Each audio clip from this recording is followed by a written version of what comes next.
સીતારામ માં સીતારામ સીતારામ બાસોઠ વિશે સમજાવો. તો સારું કામ કરે તારે બાજોટ ઢોળવો પડે. તો બાજોટ કોણ છે? કયો? બાજોટ છે ને શંકર ભગવાનનો દીકરો છે. શંકર ભગવાનનો દીકરો ગણપતિનું માથું કાપી નાખ્યું હતું ને શંકર ભગવાને. તે પછી પાર્વતીને કીધું હાથમાં થાવીને કંકાવટી દીધી, જે હામું મળે એનું માથું કાપીને લાવજો. પછી હાથીનું માથું કાપીને લાવ્યા. તે ગણપતિને સડાવ્યું, તે ગણપતિ થયો.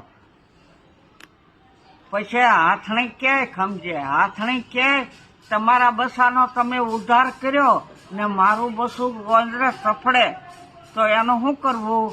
તો શંકર ભગવાન કે તારા બસા કરતા મારા બસા કરતા તારા બસાની સ્થાપના પહેલી. તો કે કેમ થાય? તે માથું તો કાપી લીધું હતું, પછી હાથીના બસાના 4 પગ જ રહ્યા હતા ને એનો બાજોટ ઢાળીએ તારે ગણપતિને બેહારીએ ને. જય ભગવાન.